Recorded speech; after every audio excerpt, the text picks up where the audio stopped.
இன்னைக்கு exercise 11.4ல first sum பார்க்கலாம்.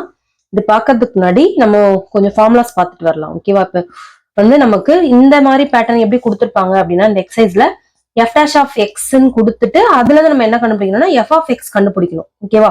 இப்ப எஃப் டேஷ் ஆஃப் எக்ஸ்ன்றதை நம்ம எங்க பார்த்திருப்போம் அப்படின்னா டிஃபரன்ஷியல்ல பார்த்திருப்போம். ஓகேவா? இப்ப டிஃபரன்ஷியல்ல வந்து நமக்கு இப்போ ஒய்ன்னு ஒரு ஃபங்க்ஷன் கொடுத்துருக்காங்க, இப்போ எக்ஸ் ஸ்கொயர்னு கொடுத்துருக்காங்கன்னா நம்ம இதை என்ன பண்ணணும்னா டிஒய் பை டிஎக்ஸ்ன்னு பண்ணுவோம். dy by dx னும் போடலாம், ஆர் இதை வந்து f of x னு எழுதலாம். இப்போ f of x equal to x square னு கொடுத்தா நம்ம இதை என்ன பண்ணும், f dash னும் நமக்கு மீனிங் தான். f dash போட்டாலும் நமக்கு என்னதான் மீனிங், இதை டிஃபரன்சியேஷன் பண்றோன்ற மீனிங் தான். ஓகேவா? அப்ப இதுக்கு நம்ம டிஃபரன்சியேஷன் பண்ணா 2xன்றது வரும். இது வந்து டிஃபரன்சியேஷன் பண்ணா வர்றது. ஓகேவா? அப்ப f dashன்றது நமக்கு டிஃபரன்சியேஷன் பண்ணிருக்கு. அதாவது ஒரு டேஷ் மேல கொடுத்திருந்தாங்கன்னா ஒன் டைம் டிஃபரன்சியேஷன் பண்ணிருக்குன்னு அர்த்தம். எஃப் டேஷ் ஆஃப் எக்ஸ்ன்னு கொடுத்திருந்தா அது டிஃபரன்சியேஷன் பண்ணிருக்குன்னு நமக்கு மீனிங். ஓகேவா? அதே டபுள் டேஷ்னா நமக்கு 2 டைம்ஸ் அதை வந்து டிஃபரன்சியேஷன் பண்ணிருக்காங்க அப்படின்னு அர்த்தம். ஓகேவா? இப்போ நமக்கு இப்போ எஃப் டேஷ் ஆஃப் எக்ஸ் கொடுத்ததை நம்ம எஃப் ஆஃப் எக்ஸ் கண்டுபிடிக்கணும். நம்ம அதை என்ன பண்ணணும்னா இன்டகிரேஷன் பண்ணணும். ஓகேவா? அப்ப டிஃபரன்ஷியல் பண்ணதை நம்ம இன்டகிரேஷன் பண்ணா நமக்கு என்ன கிடைக்கும், எஃப் ஆஃப் எக்ஸ்ன்றது கிடைக்கும். ஓகேவா? இப்ப எனக்கு டிஒய் பை டிஎக்ஸ் இருக்கு, எனக்கு ஒய் வேணும் அப்படின்னா நான் இதை என்ன பண்ணணும்னா இன்டகிரேஷன் பண்ணணும். ஓகேவா? இப்போ இன்டகிரேஷன் பண்ண எனக்கு என்ன வேல்யூஸ் கிடைக்கும், ஒய்ன்றது கிடைக்கும். அதே மாதிரிதான் எனக்கு இங்க f dash of x d x integration பண்ண எனக்கு கிடைக்கிற வேல்யூஸ் எஃப் ஆஃப் எக்ஸ். ஓகேவா? அதனால நம்ம இன்டகிரேஷனும் டிஃபரன்சியேஷனும் வந்துட்டு நமக்கு வந்து இன்வர்ஸ்ல இருக்குன்னு சொல்லுவோம். ஓகேவா? இதோட இன்வர்ஸ் இது. ஓகேவா? இப்போ சப்போஸ் நம்ம வெலாசிட்டி கண்டுபிடிக்கிறோம் அப்படின்னா நம்ம இன்டகிரேஷன் டிஃபரன்சியேஷன்ல என்ன படிச்சிருப்போம் அப்படின்னா அதை ஒன் டைம் வந்துட்டு டிஃபரன்சியேஷன் பண்ணா வர்றதுதான் வந்து நம்மளோட வெலாசிட்டி. அதே ஆக்சிலரேஷன் கண்டுபிடிக்கிறோம் அப்படின்னா இங்க கண்டுபிடிச்ச வெலாசிட்டியை நம்ம அகைன் இன்னொரு வாட்டி டிஃபரன்சியேஷன் பண்ணுவோம்.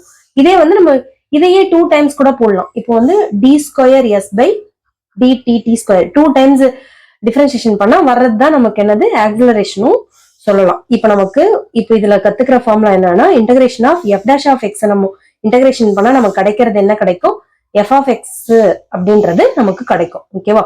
இப்போ நம்ம கொடுத்துருக்கிறது பார்த்தாங்கன்னா எஃப் டேஷ் ஆஃப் எக்ஸ் கொடுத்துட்டாங்க, நமக்கு என்ன கண்டுபிடிக்கணும், எஃப் ஆஃப் எக்ஸ் கண்டுபிடிக்கணும். இதுல இன்னொரு என்ன கொடுத்துருக்காங்கன்னா எஃப் ஆஃப் 2 ஈக்குவல் டு 1ன்றது கொடுத்துருக்காங்க. சரி, ஃபர்ஸ்ட் நம்ம எஃப் ஆஃப் எக்ஸ் கண்டுபிடிக்கலாம்.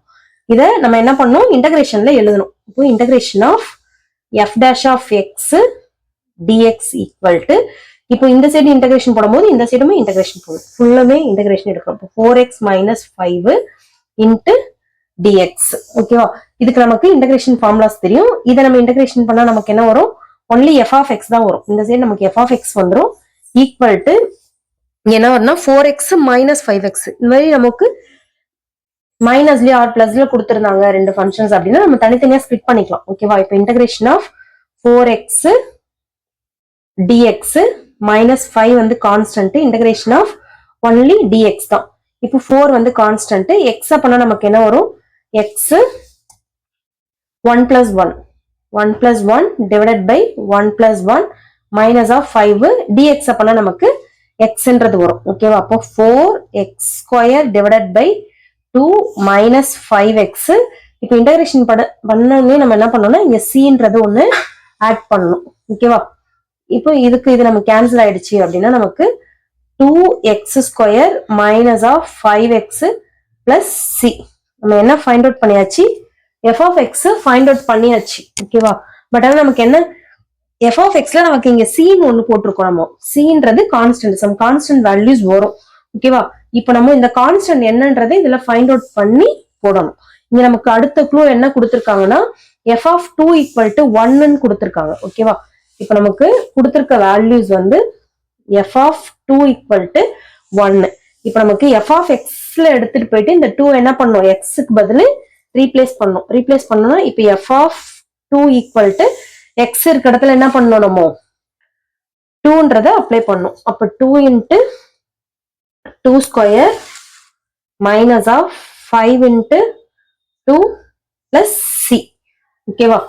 இப்போ நமக்கு இந்த எஃப் ஆஃப் 2 வேல்யூஸும் கொடுத்துட்டாங்க என்ன வரும்ன்றது. இதோட values 1 equal to 2 into 4 minus of 2 square வந்து 4, 5 into 2 10 plus c 1 equal to 2 4s are 8 minus 10 plus c 1 equal to 8 minus 10 -2 plus C 1 இந்த 2 இந்த சைடு கொண்டு வந்துட்டோம் அப்படின்னா +2 மாறிடும் ஈக்குவல் டு சி 1 + 2 வந்து 3 ஈக்குவல் டு சி. அப்ப நமக்கு சியோட வேல்யூஸ் வந்து 3 ஃபைண்ட் அவுட் பண்ணியாச்சு. ஓகேவா?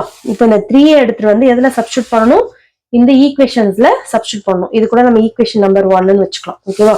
இப்போ சி ஈக்குவல் டு 3ன்னு சப்ஸ்டியூட் இன் ஈக்குவேஷன் நம்பர் 1.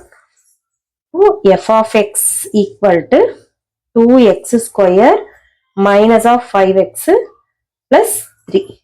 இப்போ இதை வந்து நம்ம டிஃபரன்ஷியேஷன் பண்ணும்போது தான் நமக்கு இந்த வேல்யூஸ் கிடைச்சிருக்கும். ஓகேவா?